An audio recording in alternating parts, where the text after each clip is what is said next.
दर्शकों मेरी नमस्कार स्वीकार करें।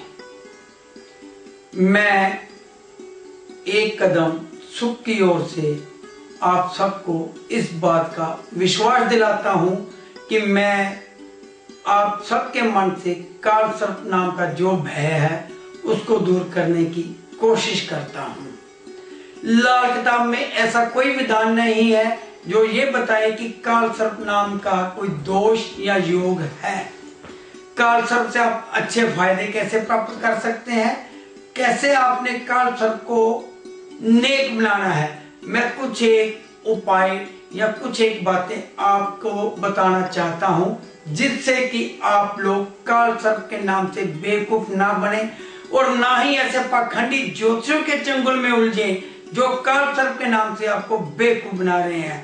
हो सकता है कि ये मेरा कार्यक्रम आपको 3 या 4 किस्तों में 3-4 लड़ियों में सुनना पड़े, लेकिन धैर्य रखें। ये सब आपके मन से काल सर्प के हर तरह का वहम का जो भी आपने वहम पाल रखे उसको दूर करेगा। सबसे पहले आप जब भी किसी ज्योतिषी के पास जाएं, अगर वो आपको ये कहता है कि आपकी कुंडली में काल सर्प है, तब आप उसे ये अवश्य कहें काल सर्प योग का निर्माण आपकी कुंडली में हो रहा है, तो कृपया उससे ये अवश्य पूछें कि ये काल सर्प योग कब से है या कितना पुराने ग्रंथों में इसका जिक्र है। क्या ये 50 साल पुराना है, 100 साल पुराना है या पुरातन ग्रंथों में इसका जिक्र है। ये सिर्फ आज से 60-70-100 साल पहला पुराना ही है। इसलिए आप लोगों को काल सर्प से डरने की जरूरत नहीं है और ना ही अपने आप को काल सर्प के नाम से आपने लुटवाना है। काल सर्प योग राहु और केतु के घेरे में जब सभी ग्रह आते हैं, मतलब ये कि राहु किस घर में है, उसके बाद सारे ग्रह हैं, उसके बाद केतु है, केतु के बाद अगर कोई ग्रह नहीं है तब काल सर्प योग का निर्माण हुआ, ऐसा ज्योतिषी बताते हैं। लेकिन लाल किताब में ऐसा कोई जिक्र नहीं है कि ऐसा होने से काल सर्प या कोई और दोष लगता है। लाल किताब आपको हर तरह के वहम से निकालती है, लेकिन मैं आपको वैदिक ज्योतिष के अनुसार जो काल सर्प बन रहा है उसके उपाय लाल किताब के अनुसार बताऊंगा, जिससे कि आपके मन से काल सर्प का भय दूर हो सके। मैं अपनी इस कोशिश में तभी कामयाब हो सकता हूं अगर आप लोगों का मुझको साथ मिले। आप भी ये प्रण ले लें कि आपने किसी भी ज्योतिषी को आज के बाद काल सर्प के नाम पर पैसे नहीं देने हैं, पितर दोष के नाम पर पैसे नहीं देने हैं, किसी भी हवन पूजा पाठ के नाम पर पैसे नहीं देने हैं, किसी भी रतन और स्टोन आदि के नाम पर पैसे नहीं देने हैं। अगर ये उपाय आपको कोई विद्वान ज्योतिषी सुझा रहा है तो आपने ये सब उपाय अपने आप करने हैं, अपने आप पंडित ढूंढना है, अपने आप रतन खरीदने हैं, ऐसा प्रण कर लें तो मैं ये समझूंगा कि ये मेरे कार्यक्रम सफल होने शुरू हो गए हैं। मैं ये नहीं कहता कि इन चीजों का कोई असर नहीं है, असर होता होगा, क्योंकि लाल किताब तो 1952 से प्रचलित में आई है। इससे पहले भी लोग कुछ ना कुछ इन्हीं वजह से या इन्हीं ग्रहों से पीड़ित होते थे। तब क्या उपाय हुआ करते थे, यही उपाय हुआ करते थे, लेकिन तब लोगों की नीयत साफ हुआ करती थी, लोग ईमानदार हुआ करते थे। पुराने जमाने में जब भी कोई ज्योतिषी हुआ करता था वो सिर्फ एक ही परिवार के साथ यानी राजा के साथ ही जुड़ा हुआ करता था। वो हर मिनट की सेकंड की गणना करके राजा को ये कहा करता कि आप इस समय ये करिए, इस समय ये ना करिए। वो लोग गोचर का भी पूरा ध्यान रखते थे। अगर आपने आज कोई भी नग या स्टोन या कोई भी यंत्र आदि धारण कर लिया जो कि आपकी जन्म कुंडली के अनुसार आपको सूट कर रहा है, लेकिन क्या गोचर उसकी आपको परमिशन दे रहा है, आप नहीं जानते। ये ज्योतिषी आपको बताएगा नहीं, क्योंकि अगर वो आपको ये बताने लग गया कि गोचर के अनुसार ये स्टोन आपको सूट नहीं करेगा तो उसके स्टोन नहीं बिकेंगे। जो स्टोन आपने आज पहन लिया हो सकता है कि वो 10 दिन बाद आपको सूट ना करे, क्योंकि ज्यों-ज्यों गोचर चेंज होता जाएगा, ज्यों-ज्यों ग्रह चेंज होते जाएंगे, वैसे वैसे ही आपको उन स्टोन का नेगेटिव असर मिलना शुरू हो जाएगा। अगर आप वैदिक ज्योतिष को मानेंगे तो गोचर को इग्नोर नहीं कर सकते। अगर आपने स्टोन पहनना है तो भी आप गोचर को इग्नोर नहीं कर सकते। गोचर कब आपकी फेवर में आया, जो आपने स्टोन पहन रखा है, क्या वो गोचर के अनुसार आपको सूट करता है, ये भी जानकारी अवश्य लें। या वो कब कब बदल जाएगा गोचर, कब कब आपको सूट करेगा, कब आपको नेगेटिव असर देगा, कब पॉजिटिव असर देगा। तो उससे अच्छा ये नहीं है कि आप कुछ ऐसे उपाय करें जो सदा सदा के लिए आपकी फेवर में रहे। ग्रहों को नेक करें, ग्रहों के अनुसार चले। लाल किताब आपको यही सिखाती है कि ग्रह को नेक कैसे करना है। ग्रह को नेक आपने अपने कर्मों से, अपने व्यवहार से, अपने ही आचरण से करना है। अगर आपका राहु खराब है, जैसा कि मैंने पिछले कार्यक्रम में कहा था, तो आपको सिर्फ और सिर्फ ससुराल से संबंध सुधारने हैं। यह है आपका आचरण। आपने ज्वाइंट फैमिली में रहना है, यह है आपका आचरण। आपने किसी का हक नहीं मारना, ये आपको सिखाया जाएगा। तब आपको राहु कुछ नहीं कहेगा।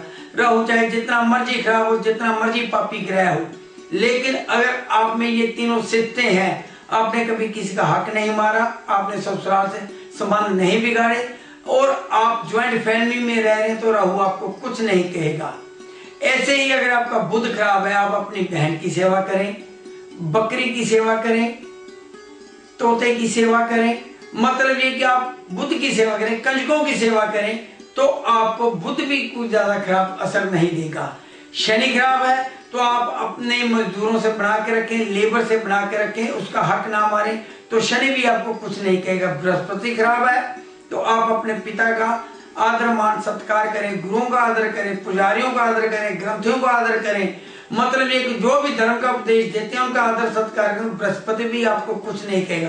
कुछ ऐसे ही उपाय जो आपको राहु के लिए सुझाए जाएंगे, मैं वो आपको बताता हूं, जो कि काल सर्प के नाम पर आपको डराकर करवाए जा रहे हैं। लेकिन ये उपाय भी आपको करवाए जाते हैं और हवन पूजा पाठ राहु को शांत करने के नाम पर भी आपसे हजारों रुपए ऐंठ लिए जाते हैं। ऐसा आप बिल्कुल ना होने दें। आप छोटे छोटे उपाय करें, लाल किताब के उपाय करें, जो बिल्कुल आपको फायदा देंगे, ऐसा मैं आपको यकीन दिलाता हूं। जब भी राहु खाना नंबर 1 में हो और उसी समय केतु खाना नंबर 7 में हो, राहु और केतु एक दूसरे से साथ में घर में रहते हैं, इसलिए जब राहु पहले घर में होगा, केतु 7वें घर में ही होगा, और बाकी सारे ग्रह 2, 3, 4, 5, 6 में हो, तो समझिए वैदिक ज्योतिष के अनुसार जिसको कि काल सर्प कहा जा रहा है, उसका निर्माण हो गया। तब आपने क्या करना है और ये आपको क्या फल देगा। सबसे पहले तो ये देखें कि इस काल सर्प का नाम क्या रखा गया है, अनंत काल सर्प योग। लेकिन लाल किताब कहती है कि जब भी सूर्य और बुध खाना नंबर 3 में हो, राहु अच्छा फल देगा। आप ये भी चेक कर लें कि जब राहु 1 में है तो पूरी इस बात की संभावना है कि सूर्य और बुध खाना नंबर 3 में हो सकते हैं। अगर खाना नंबर 3 में सूर्य और बुध है, तब राहु नेक स्वभाव का हो जाएगा। और ऐसे ही जिनकी कुंडली में मंगल और शनि इकट्ठे हैं, चाहे वो किसी भी भाव में बैठे हो, तब भी राहु अच्छा फल देता है। लेकिन अगर आपकी कुंडली में जब राहु 1 में है, सूर्य और शुक्र इकट्ठे हैं, तो हो सकता है कि राहु आपको बुरा प्रभाव दे। शनि खाना नंबर 5 में हो सकता है राहु बुरा प्रभाव दे। अनंत काल सर्प योग आपको शारीरिक कष्ट दे सकता है, रात दरबार से मुश्किल दे सकता है। लेकिन लाल किताब इसके साथ ही आपको छोटे छोटे उपाय भी सुझाती है। लाल किताब ये कहती है कि जब राहु पहले हो, शनि बाद में हो, केतु उसके बाद हो, तब शनि का स्वभाव कुछ अच्छा नहीं होता है। तब शनि को भी शांत करें। लेकिन ये अवश्य देखें कि क्या सूर्य और बुध खाना नंबर 3 में है। अगर सूर्य और बुध खाना नंबर 3 में है, तब आपको इतनी चिंता करने की जरूरत नहीं है। काल सर्प से मत डरें। जैसा कि मैंने कहा है, आप छोटे छोटे उपाय करें। राहु को शांत करने के लिए सबसे बढ़िया यहाँ जो उपाय सुझाया गया है वो ये है कि आप शुद्ध चांदी की चेन पहने। लेकिन इतना ध्यान अवश्य रखें कि जब भी आपने चेन बनवानी है, किसी जानकार गोल्ड स्मिथ, सुनार आदि से बनवाएं, जो कि आपको शुद्ध चांदी दे। चांदी की तार पहने। इसके साथ ही आप कनक, गुड़ और तांबा भी दान करते रहें, तब ये राहु खाना नंबर 1 का नेक प्रभाव आपको मिलना शुरू हो जाएगा। इसके साथ एक प्रिकॉशन अवश्य रखें कि जिनका भी राहु खाना नंबर 1 में है, उन लोगों को अपने ससुराल से शनि और राहु के आर्टिकल बिल्कुल नहीं लेने हैं। बिजली का कोई सामान ना लें, ऐसे ही शनि का जो मशीनरी आदि है इसका सामान बिल्कुल ना लें। कोई जैसे ही ये लोग जिनका राहु खाना नंबर 1 में है अपने ससुराल से बिजली का या शनि का कोई सामान लेंगे तो हो सकता है इनको राज दरबार से किसी तरह की अड़चन आ जाए। लेकिन इतना ध्यान अवश्य रखें कि राहु जिनका भी खाना नंबर 1 में है, दहेज में अगर ऐसा सामान मिलता है तब कोई वहम नहीं है। शादी के बाद ससुराल से इस तरह का कोई सामान ना लें। राहु खाना नंबर 1 में है तब केतु 7 में होगा, तब केतु का भी उपाय अवश्य करें। केतु 7 में तो आपको यह कहा गया कि आप झूठे वादे मत करें, झूठ मत बोलें, चांदी की चेन पहन लें, गुड़ कणक और तांबा दान करते रहे तो ये आपका काल सर्प दोष जो भी है या दूसरे ग्रहों के जो उपाय बनते हैं कुंडली देखकर करवाए जाएंगे। लेकिन जिनका भी राहु 1 में है और उसी समय काल सर्प का निर्माण हो रहा है तो चांदी की चेन अवश्य पहने। जब राहु खाना नंबर 2 में हो, केतु 8 में हो तो उसके बाद जब सभी ग्रह हो तब कुल एक काल सर्प योग नाम का काल सर्प बनता है।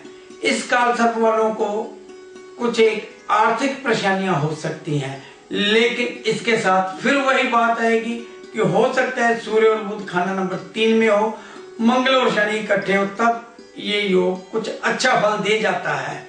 लेकिन लाल किताब इसके भी आपको उपाय सुझाती है कि जिनका भी राहु खाना नंबर 2 में है और उसी समय केतु खाना नंबर 8 में है तो ऐसे व्यक्ति को चांदी की एक ठोस गोली अपने पास रखनी चाहिए जिससे कि राहु को शांत हो जाए।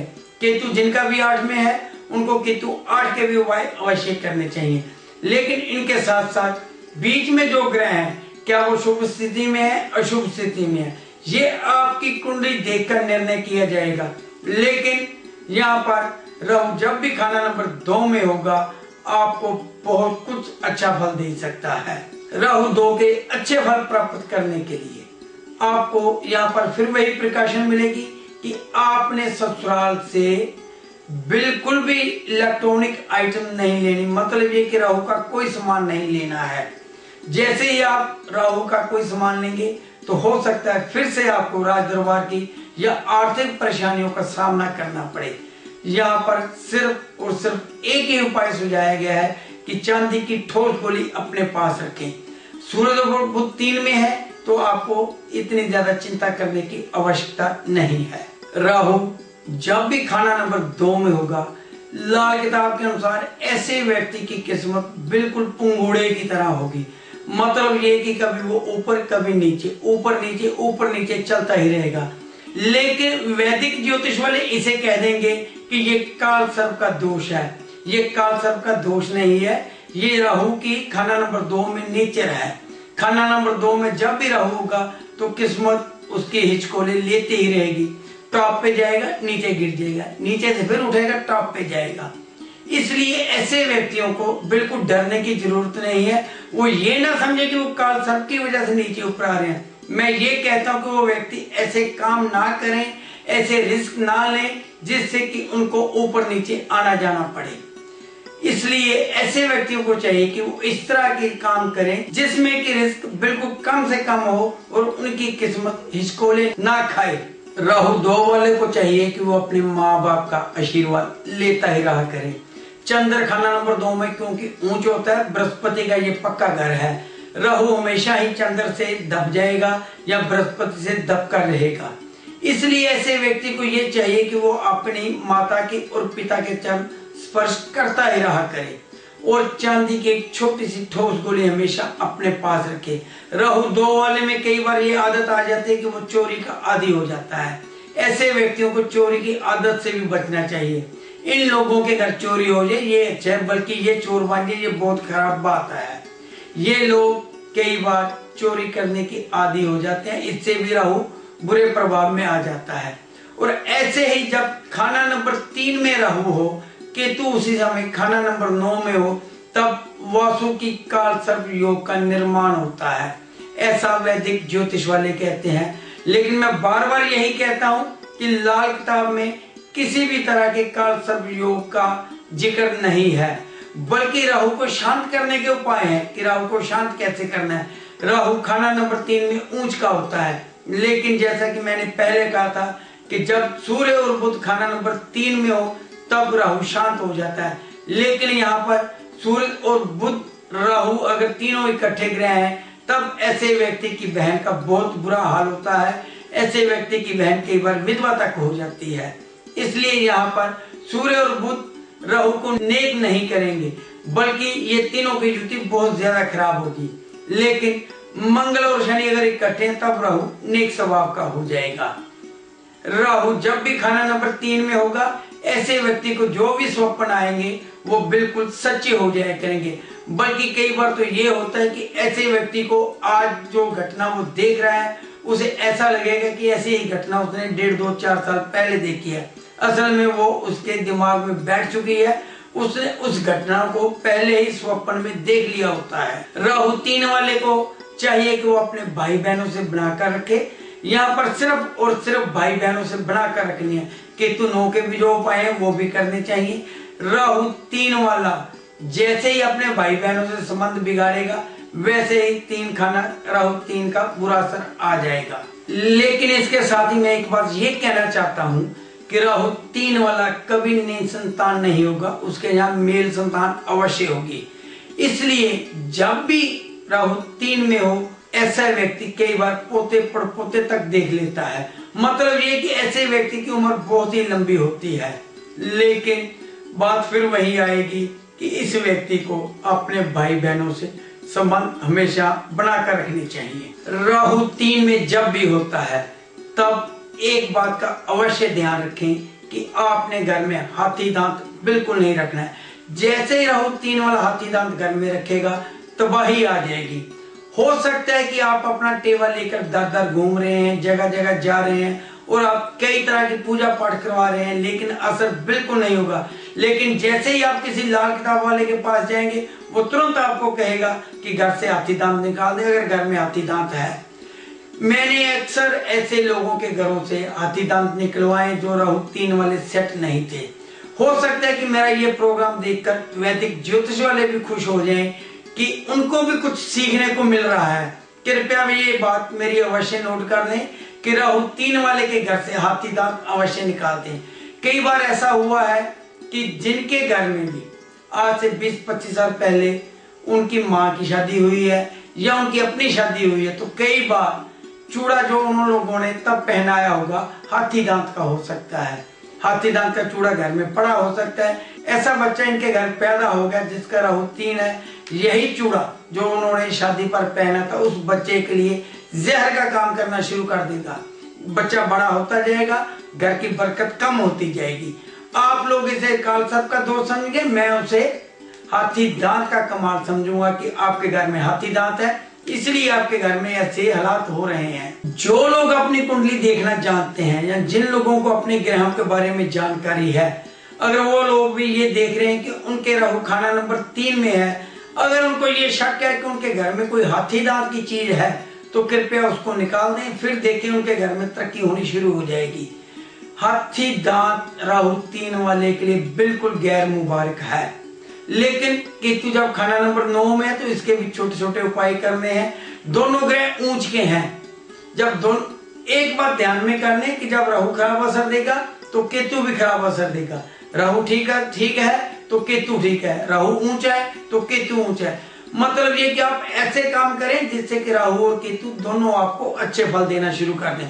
कालसर्प से मत डरे, कालसर्प आपको डराने के लिए बनाया गया है। लाल किताब आपको बिल्कुल नहीं डराती, लाल किताब आपको इसके सही उपाय देती है। राहु 3 वाले को अपने भाई बहनों से संबंध बनाकर रखने हैं, बिगाड़ने नहीं है। घर से हाथी दांत निकालना है और सोने की चोर से ईंट घर में रखनी है जिससे कि उनका मान सम्मान बढ़ सके। राहु 3 वाले स्वाभिमानी होते हैं, ये लड़ने झगड़ने में बहुत ही आगे रहने वाले लोग होते हैं। इनको इन आदतों से बच के रहना चाहिए जिससे कि किसी तरह का क्लेश का वातावरण खड़ा ना हो जाए। राहु 3 वाला कई बार जेल यात्रा तक भी कर सकता है अगर राहु 3 खराब हो तो, लेकिन उसको खराब मत होने दें। आप अपने संबंध हर एक से बनाकर रखें। जैसा कि मैं आपको बता चुका हूं कि कालसर्प से डरे मत, कालसर्प के नाम से आप लोगों को पैसे मत दें। कालसर्प किस घर में बैठकर राहु किस घर में बैठकर काल सर्प का निर्माण कर रहा है उसको देखें। अगर खाना नंबर 1 में राहु बैठकर आपके काल सर्प का निर्माण कर रहा है तो आप चांदी की चेन पहन लें, चांदी बिल्कुल शुद्ध लें, क्योंकि उपाय के तौर पर आपको जब भी सोना और चांदी सुझाया जाएगा तो आप बिल्कुल शुद्ध सोना और चांदी का ही प्रयोग करें, तभी ये उपाय फायदा करेंगे। खाना नंबर 1 में राहु होने पर आपको चाहिए कि आप चांदी की चेन पहने, कनक, गुड़ और तांबे का दान करते रहा करें। अगर हो सके तो आप अपने वजन के बराबर भी इन चीजों का दान कर सकते हैं। राहु जब खाना नंबर 2 में काल सर्प का निर्माण कर रहा है तब आपको चाहिए कि आप अपने बड़ों को आदर मान करें, सत्कार करें, चांदी की छोटी सी ठोस गोली अपने पास रखें। राहु खाना नंबर 1 और 2 वाले को ससुराल से बिजली का सामान लेने की बिल्कुल मनाही है। शादी में दहेज के समय जो सामान है उसकी मनाही नहीं है। शादी के बाद मतलब ये कि जब भी आप घर में कोई फंक्शन करते हैं तो आप अपने ससुराल वालों को ये इंस्ट्रक्शन दे दें कि उन लोगों ने आपको कोई भी ऐसा सामान नहीं देना जो बिजली से चलने वाला हो, जिससे कि आप पर किसी तरह की कोई बाद में मुसीबत आ जाए।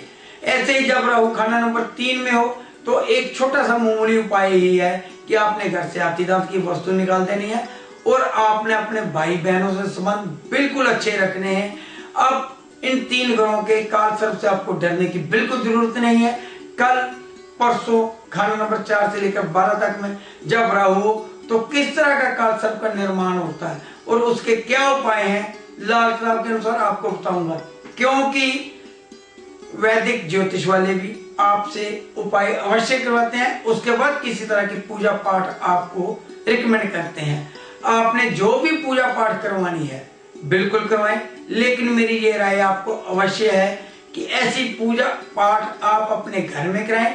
आप खुद ही पंडित चुने, ना कि किसी ज्योतिषी का, किसी विद्वान का बताया हुआ पंडित चुने, क्योंकि पूजा पाठ में जो सामग्री लगती है बिल्कुल थोड़ी सी होती है और आप अपनी इच्छा अनुसार, अपनी हैसियत अनुसार, अपनी समर्थानुसार पंडित को दक्षिणा दें जो भी आपके घर में आके पूजा पाठ कर रहा है। रतन या स्टोन जो आपको रिकमेंड किया जा रहा है वो दुकान से खरीदें, बाजार से खरीदें, किसी पंडित ज्योतिषी से मत लें। इसी तरह आपको पंडित या ज्योतिषी जो सामान अपने पास से दे रहा है या जो ये सामान बेचते हैं या आपको देते हैं, ऐसे पंडित ज्योतिषी पखंडी लोगों से आप अवश्य बचें, ऐसा मेरा आपसे निवेदन है। धन्यवाद।